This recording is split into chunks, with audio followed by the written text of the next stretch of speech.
Hai Sobat YouTube, ketemu lagi di channel Dimensi Unik. Siapa di antara kita yang tidak penasaran dengan misteri dan kepercayaan di sekitar pesugihan? Video kali ini kita akan menjelajahi dunia mistis yang mengelilingi pesugihan, mitos, dan cerita-cerita menarik yang menyertainya. Kami yakin kalian semua sudah mendengar tentang pesugihan. Tetapi, apakah yang sebenarnya terjadi di balik mitos ini?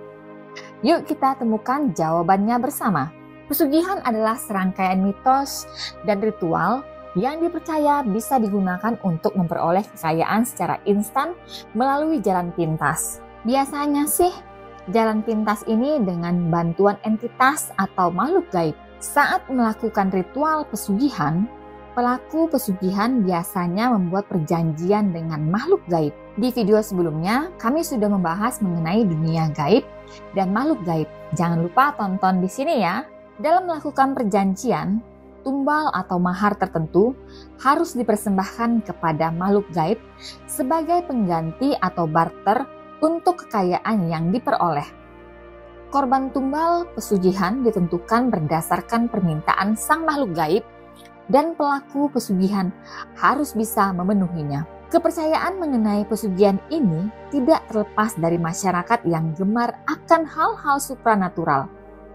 Selain itu, keinginan untuk memperoleh kekayaan secara instan tanpa perlu bekerja keras membuat kepercayaan terhadap praktik ini kian berkembang. Konsep pesugihan baru muncul pada abad akhir 19 dan awal abad 20. Kecemburuan sosial dan ketimpangan yang terjadi di masyarakat pada saat itu menjadikan orang yang kaya secara tiba-tiba dianggap melakukan praktek pesugihan. Pesugihan adalah sebuah kepercayaan atau praktek spiritual yang diyakini oleh sebagian orang di Indonesia sebagai cara untuk memperoleh kekayaan dengan cara yang tidak halal atau tidak benar secara agama. Saat melakukan ritual pesugihan, pelaku pesugihan biasanya membuat perjanjian dengan makhluk gaib. Dalam melakukan perjanjian, tumbal atau mahar tertentu harus dipersembahkan kepada makhluk gaib sebagai pengganti atau barter kekayaan yang diperoleh. Tumbal yang diminta bisa beragam, tergantung perjanjian yang disetujui, mulai dari hewan hingga nyawa manusia, bahkan kerabat dekat dan darah daging sendiri. Selain itu, ada juga yang melakukan pesugihan dengan cara tertentu, seperti ritual tertentu atau dengan menggunakan media tertentu, seperti uang kertas atau logam yang telah dimasukkan ke dalam wadah tertentu. Meskipun banyak orang yang masih mempercayai keberadaan pesugihan dan menganggapnya sebagai cara yang ampuh untuk memperoleh kekayaan, namun sebenarnya pesugihan adalah sebuah praktek yang sangat berbahaya dan bertentangan dengan nilai-nilai agama yang dianut oleh masyarakat Indonesia. Selain itu, pesugihan juga dapat berdampak buruk pada lingkungan dan masyarakat sekitarnya, seperti meningkatkan penyebaran praktek-praktek yang merugikan dan menimbulkan kerugian pada orang-orang tidak berkepentingan. Oleh karena itu, sebagai masyarakat yang cerdas dan bertanggung jawab, kita harus berusaha untuk menghindari praktek pesugihan dan tidak percaya pada kepercayaan yang bertentangan dengan agama dan moral yang dianut. Sebaliknya, kita harus mengambil langkah-langkah positif dan berupaya memperoleh kekayaan dengan cara yang halal dan yang benar secara agama, dengan bekerja keras dan menjalankan bisnis yang jujur serta mengikuti aturan dan regulasi yang berlaku. Beberapa jenis pesugihan. Di masyarakat, beberapa pesugihan ini dikenal sebagai pesugihan yang menjadikan wanita sebagai korban tumbal. Pesugihan Mbah Jenggot. Mbah Jenggot adalah sosok gaib di tanah Jawa yang dipercayai berwujud seperti kakek-kakek berjenggot panjang yang dipercaya bisa mendatangkan kekayaan berlimpah dan derajat bagi pemiliknya. Hal tersebut tentu tidak cuma-cuma. Pemuja pesugihan Mbah Jenggot harus menyediakan gadis perawan setiap bulan purnama sebagai imbalannya. Dalam prakteknya, seorang gadis bisa dibujuk rayu dan diiming-iming bahkan dijebak untuk disuguhkan kepada Mbah Jenggot keperawanannya. Dalam dunia modern, praktek pesugihan Mbah Jenggot sulit untuk dilakukan karena berhadapan dengan hukum pidana pasal perlindungan anak. Pesugihan kolor ijo. Pesugihan kolor ijo merupakan ritual pesugihan di mana dilakukan mereka penganut ilmu hitam. Untuk mempertahankan kekuatan dan kekayaannya, pelaku pesugihan kolor hijau diharuskan meniduri wanita dalam jumlah tertentu. Semakin sering dilakukan, maka semakin sakti juga. Dalam aksinya, pelaku kolor hijau akan berubah menjadi makhluk jadi-jadian dengan wujud menyeramkan dan memiliki kesaktian sehingga sulit untuk ditangkap. Pesugihan tuyul. Tuyul adalah makhluk gaib berukuran kecil. Dipercaya atas perintah pemiliknya, tuyul akan mencari uang dengan cara mencuri untuk mendapatkan hasil besar. Biasanya, seseorang akan melihara tuyul dengan jumlah lebih dari 1, bisa 4-5 ekor. Di balik semua itu, tentu ada risiko yang harus ditanggung pemiliknya. Layaknya anak kecil, tuyul minta diperlakukan seperti anak kecil juga. Kemana-mana harus digendong, bahkan tiap malam harus minum susu. Air susu tersebut harus diminum langsung dari istri pemilik pesugihan tuyul tersebut. Pesugihan genderuwo. Genderuwo adalah makhluk gaib berwujud hitam, tinggi besar, dengan wajah menyeramkan. Siapa sangka genderuwo bisa dipelihara oleh manusia untuk pesugihan. Genderuwo akan melakukan apa saja sesuai perintah pemiliknya dengan syarat pemilik genderuwo juga menyediakan makanan dan sesajen kesukaan genderuwo. Semua itu tentu ada resiko lain bagi pemilik genderuwo. Dari beberapa kasus di saat pemiliknya pergi keluar rumah, genderuwo akan menjelma menyerupai pemiliknya. Kemudian istri pelaku pesugihan ini yang tidak menyadari hal itu tentu akan melayani nafsu genderuwo tersebut. Pesugihan Gunung Kemukus. Kompleks pemakaman Pangeran Samudro di Sragen, Jawa Tengah ini sering disalahgunakan oleh mereka untuk mendapatkan kekayaan secara gaib. Bukannya berlaku seperti orang pada umumnya, para pelaku pesugihan mempercayai adanya ritual hubungan lawan jenis yang tidak dilakukan dengan pasangan yang sah di tempat ini. Dalam ritualnya, mereka saling bertukar pasangan, bahkan rela berhubungan badan dengan orang yang tidak mereka kenal sekalipun. Pesugihan Roro Mendut. Makam Roro Mendut yang terletak di Dusun Gandu, Sendang Tirto, Sleman, Yogyakarta, ini sekilas terlihat biasa saja. Namun, di balik cerita cinta Roro Mendut dan kesuksesannya berdagang rokok di era Mataram, kini lokasi makam tersebut disalahgunakan oleh pelaku pesugihan. Dipercaya dengan melakukan hubungan intim dengan selain pasangan sah di lokasi tersebut, dipercaya akan mendapatkan keberkahan, kekayaan, dan kelancaran usaha. Pesugihan bayi bajang. Pesugihan bayi bajang adalah jenis pesugihan yang memanfaatkan bayi keguguran dan hasil aborsi. Secara gaib, bayi bajang juga akan hidup layaknya manusia yang bekerja untuk menumpuk kekayaan pemiliknya. Di pasar gelap, bayi bajang dihargai cukup mahal oleh peminat pesugihan bayi bajang. Selain itu, ada beberapa jenis pesugihan lain yang meminta tumbal selain wanita. Ini dikutip berbagai sumber. Yang pertama, pesugihan popok wewe. Pesugihan popok wewe cukup dikenal dengan cara memelihara makhluk gaib dan sudah lama dipercaya oleh beberapa masyarakat Jawa akan mendatangkan kekayaan bagi yang melakukannya. Popok wewe merupakan hantu seperti genderuwo wanita yang sering menempati area sekitar sungai atau pohon randu alas. Kabarnya bila seseorang datang ke tempat popok wewe ini dan ia mendapatkan kain atau pakaian bekasnya, maka ia akan memiliki kekayaan berlimpah seperti yang diharapkan. Tapi pesugihan ini meminta tumbal nyawa anggota keluarga supaya kekayaan yang diperoleh langgeng abadi. Kedua, pesugihan lereng Merapi. Pesugihan lereng Merapi ini berasal dari sebuah makam yang ada di daerah Cangkringan, Sleman, Yogyakarta. Konon kabarnya makam ini adalah kuburan seseorang yang sakti pada zaman dahulu dan sampai sekarang makam ini penuh dengan banyak sesaji dari peziarah yang datang. Biasanya mereka yang datang ke sini karena memang memiliki tujuan tertentu, seperti mengharapkan kenaikan jabatan, mendapatkan ilmu kanuragan atau ilmu bela diri secara supranatural, ataupun karena ingin kaya. Makam tersebut dinamakan Watu Tumpeng, yang dipercaya punya kekuatan luar biasa. Namun kabarnya makam ini bukanlah makam manusia, melainkan makam seekor gajah tunggangan Krincing Wesi atau Gatot Kaca yang dulu menjaga Gunung Merapi. Sesajen yang dibawa cukup beragam seperti jajanan pasar, kembang 7 rupa, kemenyan, atau syarat sesajen lainnya. Menurut beberapa sumber, makam ini kerap digunakan untuk berdoa atau meminta sesuatu. Yang ketiga, pesugihan buaya putih. Pesugihan memuja buaya putih atau bajul putih merupakan pesugihan yang paling tua di tanah Jawa.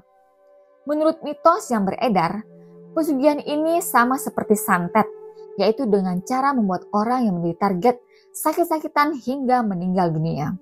Hal ini dikarenakan pesugihan buaya putih ini sangat lekat dengan keberadaan ilmu hitam.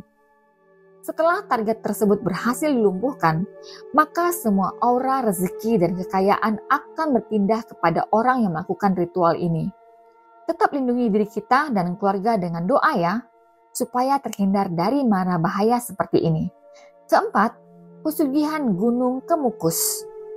Pesugihan Gunung Kemukus ini asalnya dari daerah Sragen, Jawa Tengah. Menurut cerita warga, orang dengan weton khusus saja yang mampu melakukan pesugihan Gunung Kemukus ini, yaitu orang yang memiliki weton genap.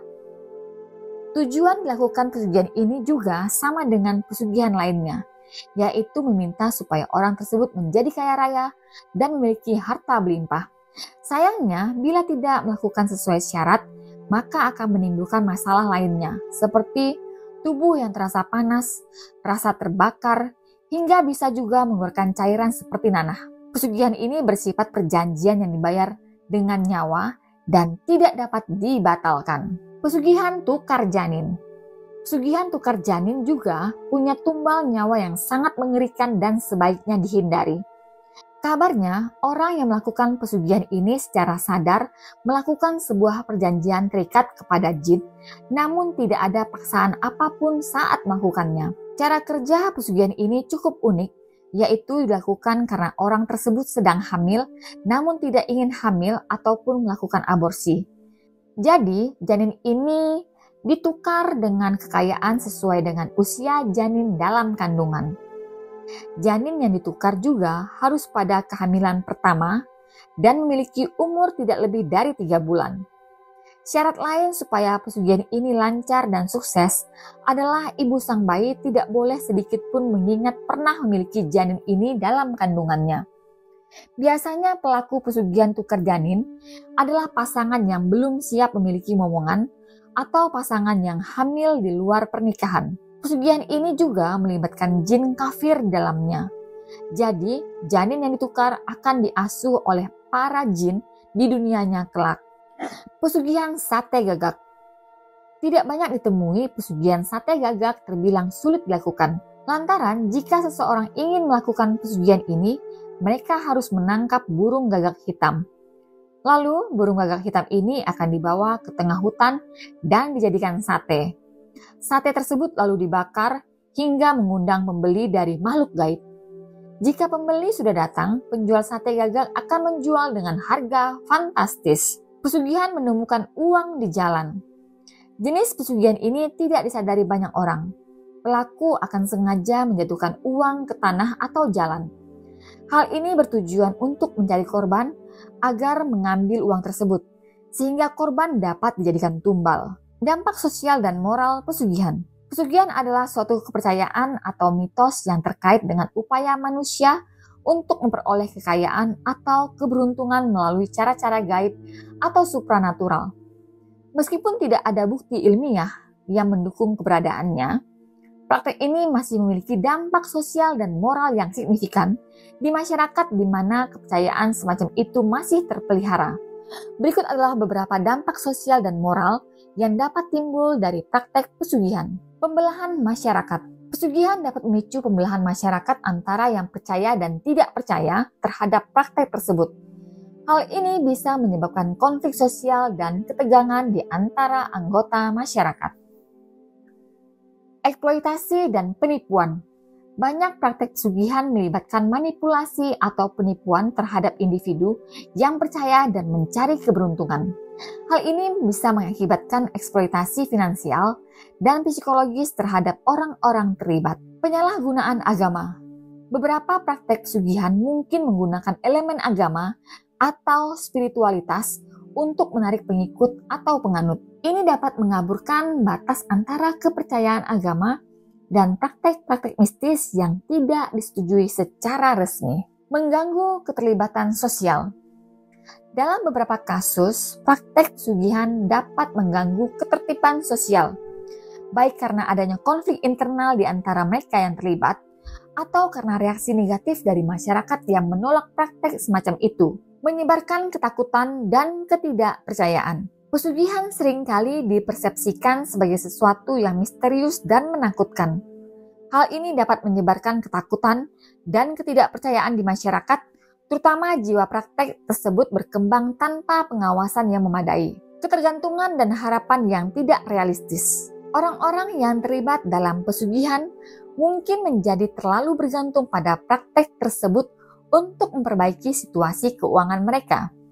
Ini dapat mengakibatkan harapan yang tidak realistis dan menghambat upaya untuk mencari solusi yang lebih rasional dan berkelanjutan. Dengan memahami dampak sosial dan moral yang terkait dengan pesugihan, penting bagi masyarakat untuk meningkatkan kesadaran akan resiko dan bahaya yang terkait dengan praktek semacam itu.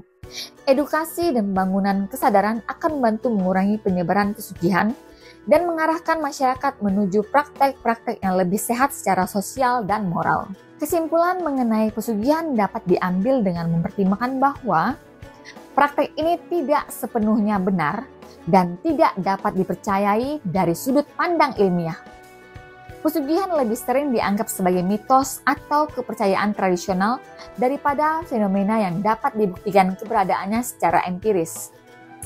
Meskipun demikian, perlu diakui bahwa pesugihan dapat memiliki dampak sosial, moral, dan psikologis di masyarakat, terutama di lingkungan yang masih mempertahankan kepercayaan pada praktek tersebut. Penting untuk menekankan bahwa kritisisme dan pemahaman rasional terhadap pesugihan diperlukan agar masyarakat dapat menghindari potensi risiko dan dampak negatif yang terkait.